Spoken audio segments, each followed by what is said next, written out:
Okay, so hi, Dave here, and today I'm gonna show you a game I played on leeches.org, played with 5 minutes and an 8-second increment. And the game didn't last very long. There were lots of tactical ideas in this game, lots of tactics, very interesting game. So I think you will like it. I really wanted to share it with you. So I played e4 because I'm not a creative player. I don't know any other openings. I always play e4. D5, the Scandinavian, so I took, and here my opponent kind of surprised me because I'm really used to seeing queen takes d5, and then after knight c3 the queen runs around for a couple moves, and well, just really well known stuff. Instead they played knight f6, um, just developing, and this is also a well known opening, probably well known to everybody, except for me. I didn't know this opening really. Um, But okay, I was like, okay, I just won a pawn, so I'm not gonna try to protect it. I'm just gonna develop. So knight f3, they took, and here I played. Well, basically all of this game I played really in a really aggressive fashion. So here I played bishop c4 right away. Probably not the best, but it's okay. I should have probably played d4. But okay, bishop c4, and here I was really expecting knight to b6 and then just gaining a tempo, but instead my opponent played back to f6, which looks a little bit awkward because white just has a lead in development now, and I can castle, I can do anything. I didn't castle, I played d4, um, playing in the center, trying to open up the position, basically because I have a lead in development. Okay, so my opponent played bishop g4, looks really natural, pinning the knight cannot move, but this is actually already a blunder. And there is actually two moves here that win for white. And if you want, you can pause the video and try to find them on your own. Alright, so I'm gonna show it now. So the first variation is bishop takes f7. So the king takes. And now notice how the king on f7 gets forked. And so we are gonna win back the bishop after king to g8.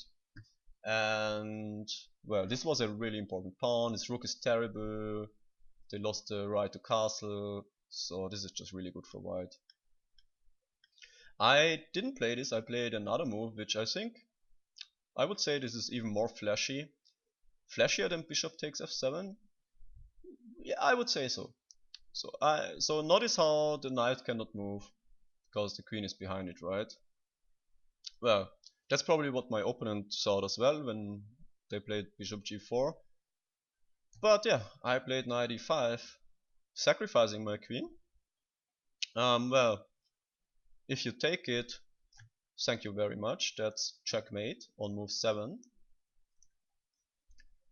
So yeah, my opponent saw this, and also since f7 is attacked and the bishop is attacked, they played the only move, bishop back to e6, so I took it, ruining black's pawn structure. Now they have two isolated pawns in the center. The king is still a little bit exposed here, and you actually have to play g6 now to develop, and probably that's not even a good idea to castle.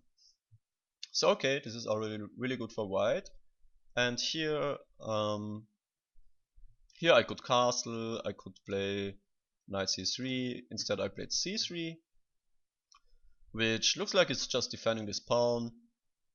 But there is actually also an aggressive intention behind this move, because maybe my queen wants to go to the queen side. So okay, let's see what my opponent did. They developed a knight, challenging my knight. And okay, here actually the computer move is to just play knight f3 and then play this positionally, because white's pawn structure is awesome and black's pawn structure is really bad and we have a lead in development, kind of. So yeah, this is just really boring. I didn't want to retreat, so I played queen b3 right away, taking advantage of this newly discovered diagonal. So this is also a double attack, attacking e6 and b7. And there is no good way to protect both. The computer move here is actually kind of crazy. It's c5. I would have never found this move, so I'm not blaming my opponent for not finding this. And it's also White is still winning after this move, so it doesn't really matter. So they played the most, I think, natural move here, just knight takes knight, because this is just a monster knight on e5.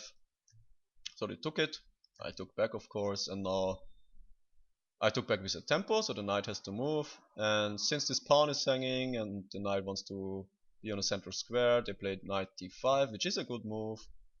Probably a little bit more accurate would have been to play knight d7 to prevent these checks, because I'm taking a pawn anyway.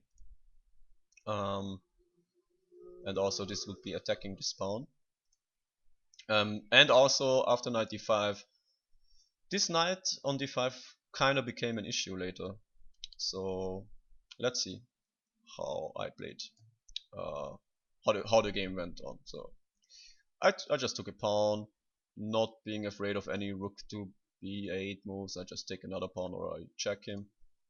Okay, so here my opponent played g6, trying to develop the bishop. Fair enough. So I gave this check, and this is actually kind of a mean check, because you cannot block with the queen. Notice how the queen is also protecting the rook. So if you play queen to d7, I just take your rook. So the only move here is to play king to f7. If your rating is more than a 3-digit number, you should probably find this. Okay, and here I went into a tank. So I thought for a while, and I really wanted to develop my knight, but I didn't want to develop it to a3 because it's not very good on a3. I also didn't want to play knight to d2, blocking in my bishop for even the move. But at the same time, I also didn't want to yet commit my bishop. So instead of moving my knight or my bishop, I just castled to stay flexible, so that I can still decide where to put my pieces. And so after castling, they played bishop g7, developing and attacking the pawn on e5. And well, I didn't care. Rook to d1, playing for tricks. And so, would you take the pawn? It's not really a good idea. This pawn is poisoned. Well, they took it anyway. And now I played the explosive c4. And well, I mean, notice how this knight is in a pin. It cannot move because the queen is behind it. It cannot move without losing the queen. So whenever there is a pin piece, attack it. So that's what I did. c4, and now there is actually no way to save the knight. So here my opponent played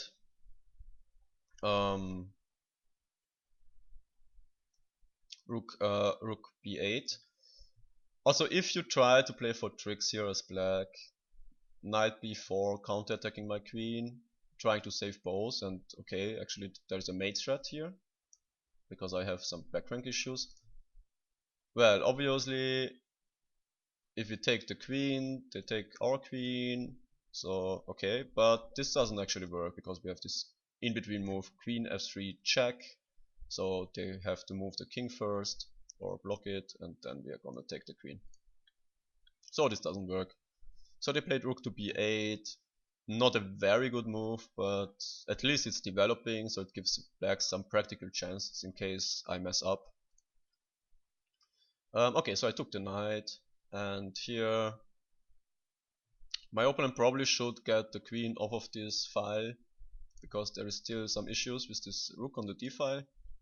But okay, they attacked my queen first, and here there is actually already a really nice forced way to win black's queen without losing the white queen. So notice how the white queen is attacked, but there is some tricks. And yeah, if you want, you can again pause the video and try to find it on your own. It's really not that easy.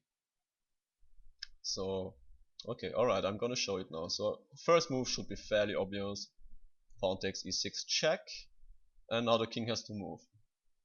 Now, if the king moves to the back rank, that's obviously a really bad idea, because then we just take the queen with check, and then after the king moves again, we can just move the queen away.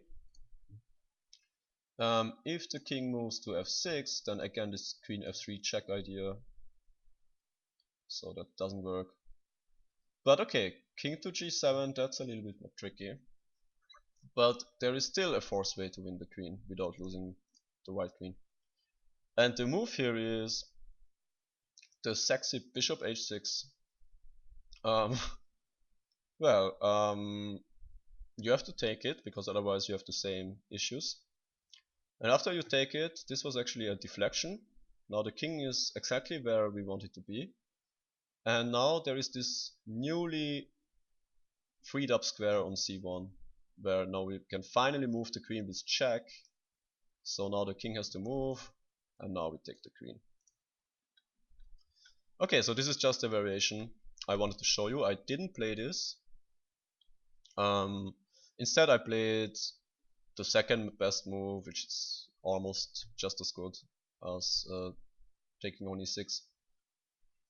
So queen c4, just a really natural square for the queen. It cannot be attacked, and I'm still looking indirectly at this king.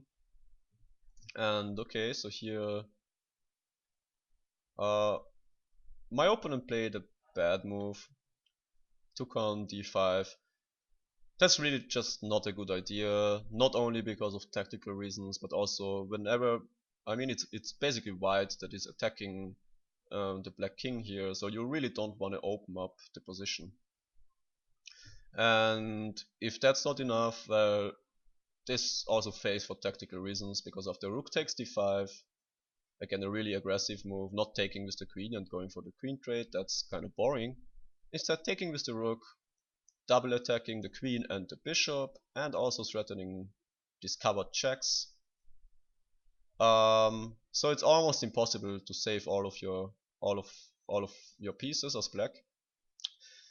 Almost, because there is actually one way to protect all pieces, at least for a while. And well, again, if you want, you can try to find it, find the best move for black. So I'm gonna show it. It's the crazy looking rook to b4. Now obviously if we take the rook, they're gonna take our rook, and if we take the queen, they're gonna take our queen. So here queen d3 is the best move, but after queen d3 now there is no discovered checks anymore, so now you can play bishop d6 and everything is protected, at least for now. Okay, my opponent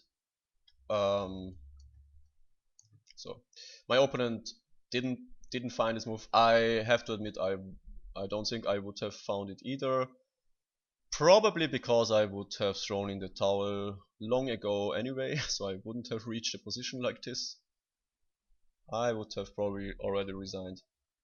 But okay, my opponent played bishop d6, which looks like it's protecting everything, except it's not, because I just took the bishop, and since it's check, the queen is gonna fall next.